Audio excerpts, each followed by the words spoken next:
Bueno, muy bien, estamos a pocos minutos, a 13 minutos para ser súper precisa de llegar a las 10 de la mañana y vamos a recibir, que ya está en línea, al doctor Pablo Yedlin, que es diputado nacional por Tucumán, del Frente de Todos, presidente de la Comisión de Acción Social y Salud Pública. Doctor, ¿cómo le va? Carito Murisi lo saluda y equipo aquí desde la ciudad de Rosario. Gracias por atendernos.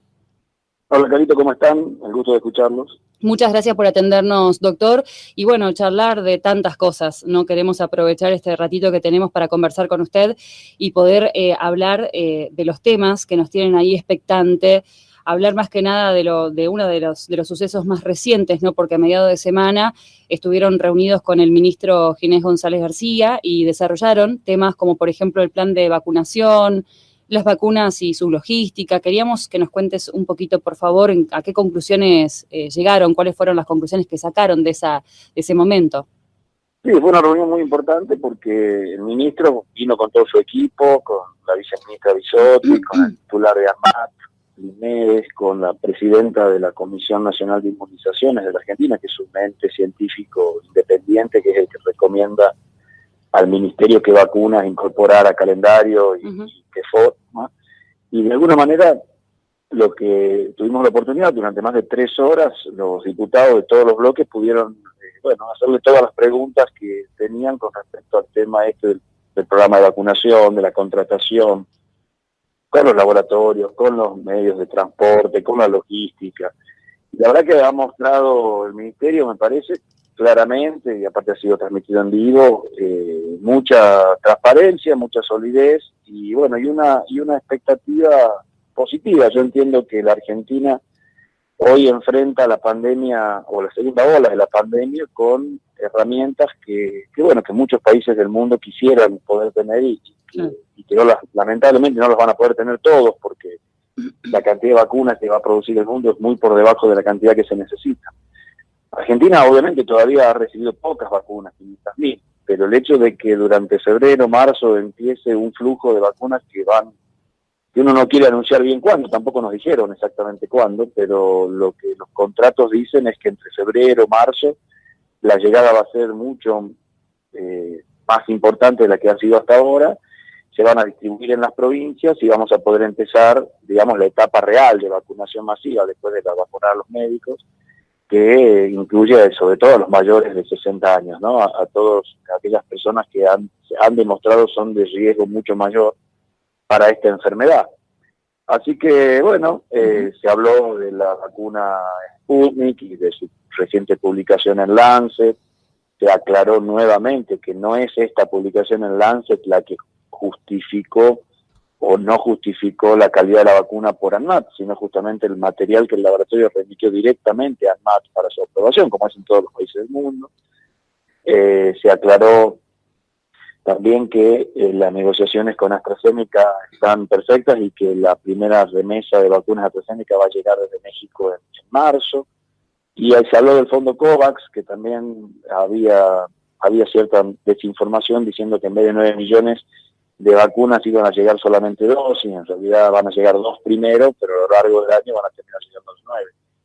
Así que me parece que en líneas generales lo que tenemos que intentar y es llevar la mayor certidumbre a la población, la tranquilidad, el convencimiento de que todas las vacunas que se van a poner en Argentina son suficientemente seguras y efectivas como para que los argentinos se vacunen sin ningún temor y que podamos llegar a los mayores niveles posibles de vacunación lo más rápido posible. Doctor, antes que nada los saludo, soy Víctor Timoneda y le consulto sobre todo por esto. A ver, confirmado también en estas publicaciones de esta última semana, el 91,6% de efectividad de la vacuna rusa, en este caso de la Sputnik. Se manipuló mucho, ¿no? El tema de la efectividad de la vacuna, sobre todo en la oposición, inclusive también en grupos antivacuna, y esto entorpeció un poquito, embarró un poquito la cancha. Sí, hay un grupo, no todos, pero hay un grupo de opositores que han entendido que era buena idea hacer oposición política tirándole, digamos, con lo que tenían a las vacunas y a esta vacuna rusa en particular, aprovechándose en parte de los contratos de confidencialidad que el ministerio había tenido que firmar porque de otra manera, si no, no te dan las vacunas, y eso es una prerrogativa que nosotros le dimos al Ministerio a través de una ley específica del Congreso. Y entonces, ante la ausencia, digamos, de poder contestar por el tema de la confidencialidad, se aprovecharon diciendo que no había información, que la vacuna era insegura, de que no sabían que tenía la vacuna. Bueno, me parece que la publicación del Lancet ha descubierto la enorme falacia de esto y de vuelta ha reafirmado la confianza que los argentinos tenemos que tener en las instituciones técnicas argentinas, porque la ANMAT no es una institución política, es una institución técnica muy prestigiosa en la Argentina, pero prestigiosa en el mundo, en Latinoamérica. Nadie de otro país seriamente puede creer que ANMAT va a recomendar una vacuna que no tenga la suficiente aval técnico por detrás, con lo cual lo que me pareció es que, bueno, hay sí un grupo de gente que ha dicho, inclusive hay denuncias contra el Ministerio por envenenamiento, imagínense la señora esta Carrió, alguna denuncia por envenenamiento, es vergonzoso, y también es vergonzoso que el resto de la oposición, que no hizo esta denuncia, tampoco le ha salido a decir que era una barbaridad la denuncia, o sea, acá por omisión también todos los opositores de alguna manera avalaron esta jugada política que le hace pésimo al sistema de salud argentino, le hace pésimo a la confianza en las vacunas en general y en esta en particular. Doctor, así que bueno, sí. Así es. Bueno, justamente usted recién mencionaba, ¿no? La mala información, o bueno, acá Víctor te decía embarrar la cancha, ¿no? De todo lo que tiene que ver con la vacuna. Preguntarle sobre algo que genera mucha polémica, pero que hay mucha gente que se lo toma en serio, quiero conocer su punto de vista, y sobre todo confunde un poco cuando hay colegas suyos donde salen a hablar en medios de comunicación, por ejemplo, sobre la efectividad de la ivermectina, ¿no? Como droga para combatir el COVID. ¿Qué nos puede decir al respecto? Queremos conocer, por ejemplo, por supuesto, su punto de vista y qué es lo que tiene para contarnos respecto de esta droga que la verdad que ha generado mucha confusión, y ya que estamos hablando, ¿no?, de todo lo que genera confusión, poder escuchar su palabra. Sí, la ivermectina es un antiparasitario muy conocido, que obviamente tiene un efecto muy demostrado y se usa muchísimo en lugares del mundo donde hay parasitosis, no cualquier parasitosis, no estamos hablando de parásitos intestinales o oxuros, sino de parasitosis sistémica. Es una medicación que por supuesto para eso ha demostrado utilidad y que tiene algunos experimentos importantes in vitro, o sea, en cápsulas de Petri, en donde usted cultiva el virus del COVID, y si le pone a ese cultivo dosis altísimas de ivermectina, la posibilidad del virus de ingresar a la célula es menor. Frente a este hallazgo de laboratorio, en el mundo se lanzaron algunos estudios de fase 3 para ver si qué nivel de dosis era útil la ivermectina como tratamiento. En general, los estudios de fase 3 en tratamiento en fases tempranas de la enfermedad, aunque hay algunos también en forma preventiva, ¿no? Usar la ivermectina en forma preventiva.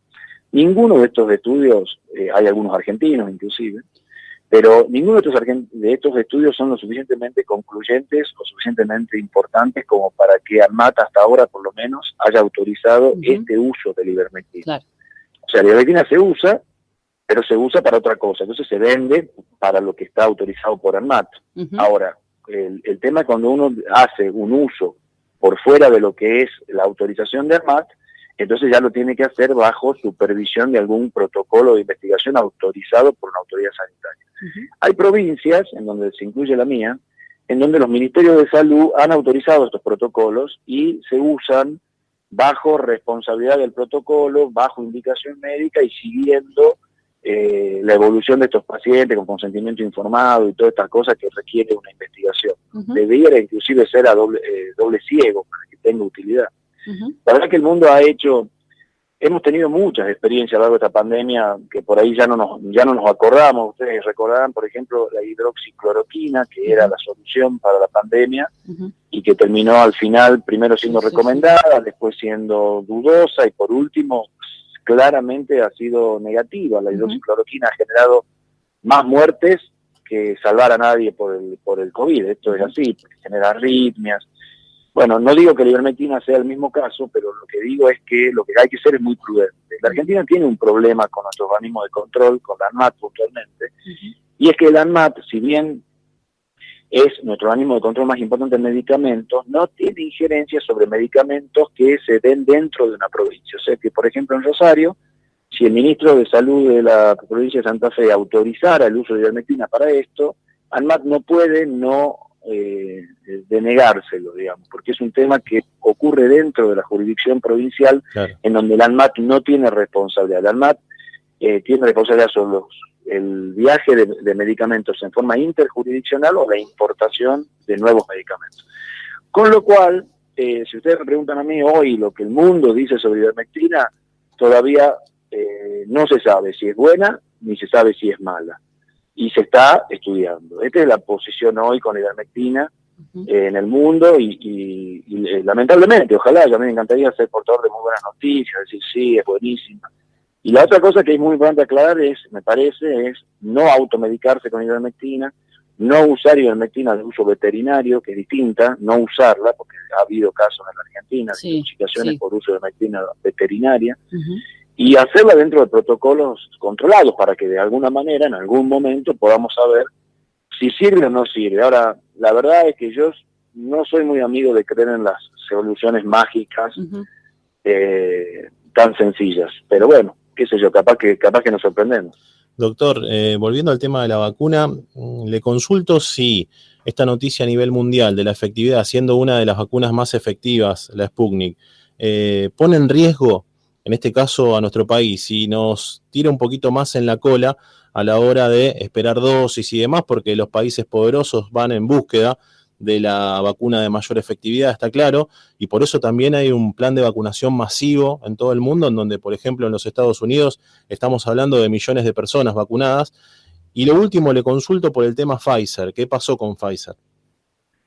Bueno, iniciando, yo creo que la Federación Rusa ha sido muy clara en el sentido de que va a cumplir el pacto con la Argentina. La Argentina ha sido uno de los primeros países del mundo que han aceptado esta vacuna, así que en ese sentido, inclusive la relación de nuestro presidente con Putin y todo esto muestra las claras de que la voluntad de la Federación Rusa es clara, no nos van a cambiar por otro país, y en ese sentido van a honrar el contrato que tenemos con Argentina.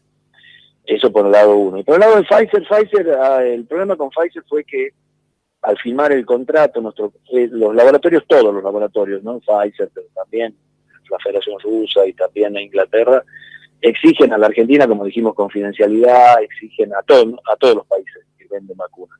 Confidencialidad, prórroga de jurisdicción, o sea, que si hay algún problema legal se resuelve en los tribunales que el contrato establece. Por ejemplo, para el caso de Pfizer era Nueva York, pero para el caso de Oxford AstraZeneca es Londres, y para el caso de Rusia es Singapur. O sea, todas las empresas han decidido en qué lugar o en qué juzgado quieren ser lugar para litigar si es que hubiera alguna dificultad. Que ojalá no la haya, pero los contratos tienen que decirlo.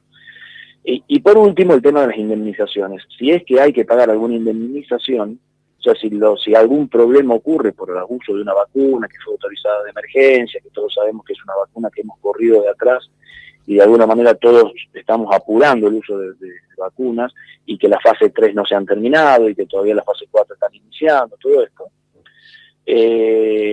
La Argentina hizo una ley para habilitarle esa posibilidad al Ministerio de firmar que íbamos a pagar nosotros las indemnizaciones. En el caso de la ley argentina, nosotros incluimos en el Congreso una cláusula que dice que si el laboratorio era negligente, o sea, si el laboratorio no hacía los controles que había dicho que iba a hacer, o no hacía los pasos que había dicho en su fabricación, cosa que es muy poco probable, pero si eso ocurría y se demostraba que había sido negligente, entonces no íbamos a pagar la indemnización. Nosotros íbamos a pagar la indemnización entendiendo la lógica de una vacuna con etapas apuradas de control y elaboración, pero no íbamos a hacer uso, no íbamos a pagar, digamos, indemnizaciones frente a situaciones de negligencia de la empresa. Bueno, este punto, el de la negligencia, que lo aceptó perfectamente AstraZeneca, lo aceptó la Federación Rusa, el Fondo COVAX y todos los otros laboratorios lo aceptan. A Pfizer le pareció que no era bueno, que no era tranquilizador. Ellos tienen, por supuesto, un mercado enorme para vender las vacunas y pueden venderlas donde quieran. Nos dejó de alguna manera sin la posibilidad de poder comprar esas vacunas. Lamentablemente, porque la verdad que nosotros a Pfizer le dimos todo. Recuerden que de la fase 3 de Pfizer la mayor cantidad de voluntarios fueron argentinos en el mundo. El presidente recibió al CEO de Pfizer. Acá había una muy buena relación con este laboratorio. Entendíamos que Pfizer iba a tener una mirada positiva en cuanto a vendernos a nosotros vacunas. Pero evidentemente Pfizer mucho no le interesa el mercado latinoamericano. Fíjense que a Chile le ha mandado 20.000 dosis. O sea, nada.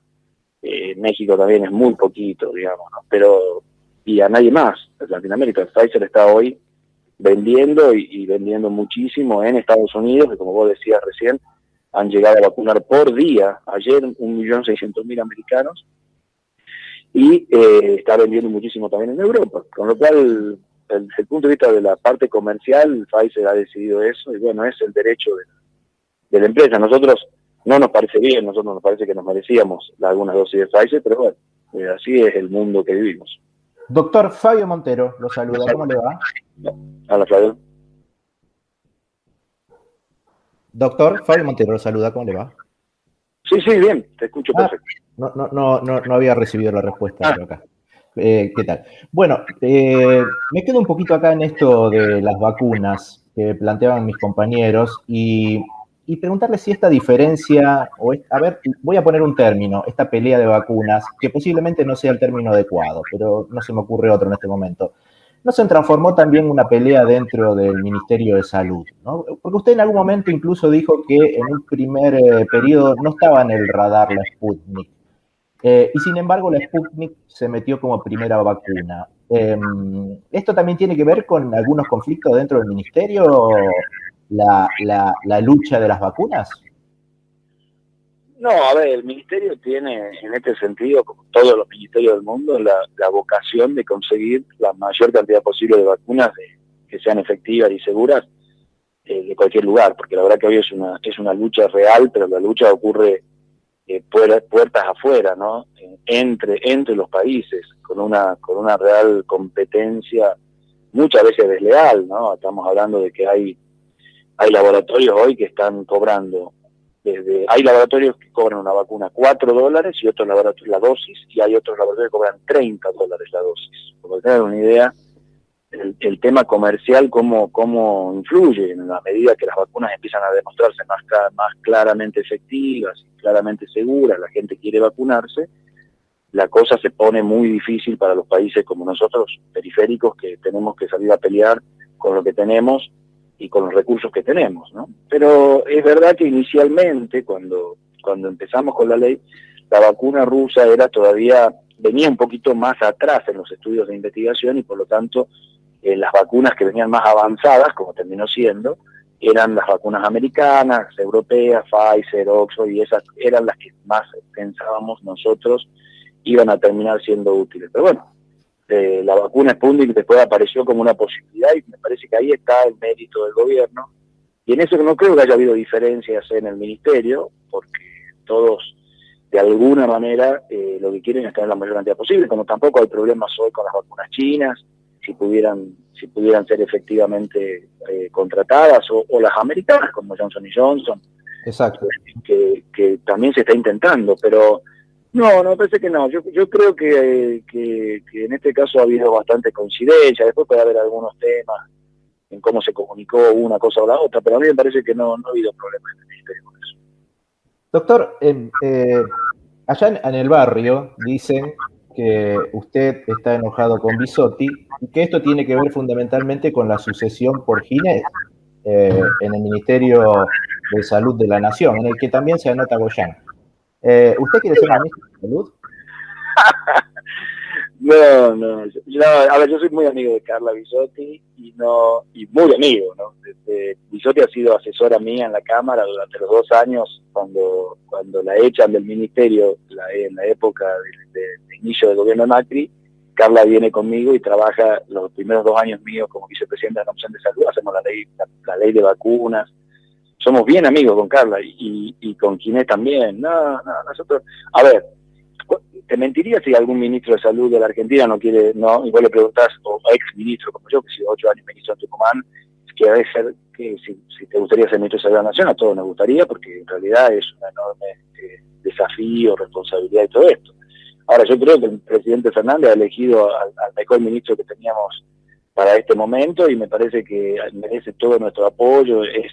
Soy bien amigo de Ginés también, ha sido profesor mío, y tenemos toda una admiración enorme con él, así que yo tampoco creo que Bisotti quiera hacerle el lugar a Ginés, me parece. Yo sé que hay algún ruido ahí entre ellos y que se dice, pero de verdad me parece que hoy por hoy todos esos temas personales tenemos que dejarlos medio aparte y tirar todos para el mismo lado.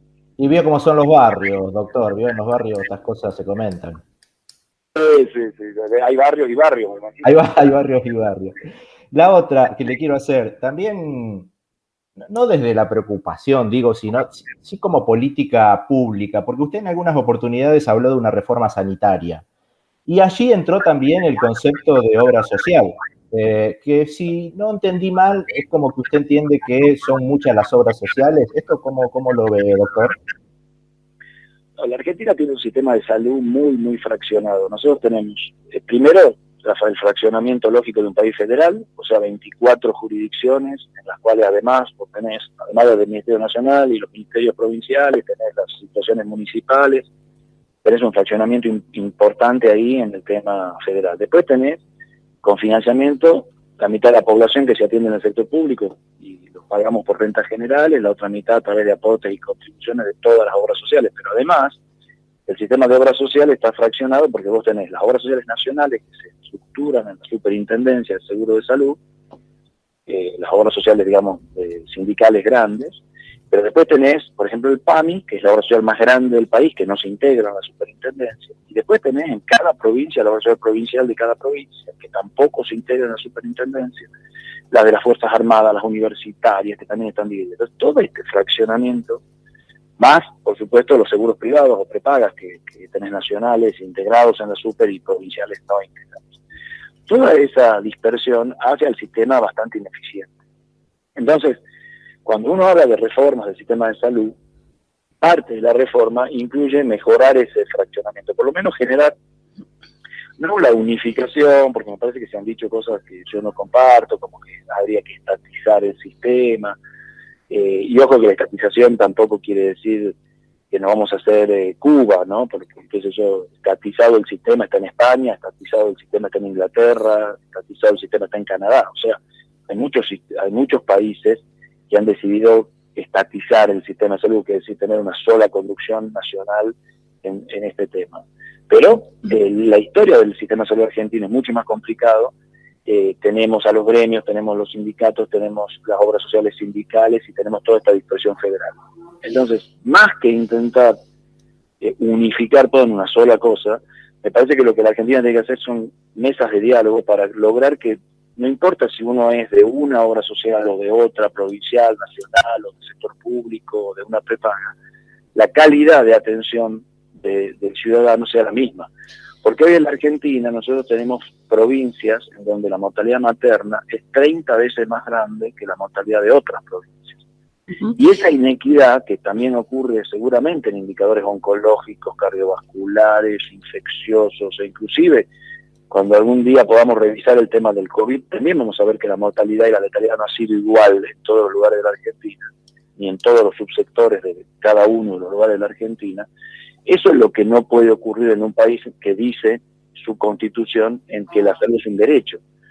Entonces, si la salud es un derecho constitucional, nosotros tenemos que bregar por un sistema que dé un sistema homogéneo de calidad de atención. Y estamos lejos de eso, y tenemos problemas de recursos humanos, y tenemos problemas de múltiples cosas. Entonces, la verdad es que creo que es un momento interesante. El sistema de salud está en la agenda por la pandemia. No siempre nos ocurre, hemos pasado muchos años en donde no estábamos en la agenda política, y me parece que aprovechando este momento, la Argentina podría darse el lujo, no de quitar sectores o de integrarlos en uno solo, sino de alguna manera estandarizar la calidad de atención de todos los sectores para la población. Doctor, bueno, ha sido muy amable, muchísimas gracias por este rato que nos dedicó para poder charlar sobre la vacuna. Quedan muchos temas que nos gustaría poder seguir tocando, pero bueno, hasta acá llegamos con el tiempo y la verdad que esperamos poder tener otra oportunidad para volver a charlar con usted. Va a ser un gusto, como no, saludos a todos los rosarinos y rosarinas. Muchísimas gracias, que tenga un buen fin de semana. Hasta luego. Ahí hablamos con el doctor Pablo Yedlin, que es diputado nacional por Tucumán del Frente de Todos, presidente de la Comisión de Acción Social y Salud Pública.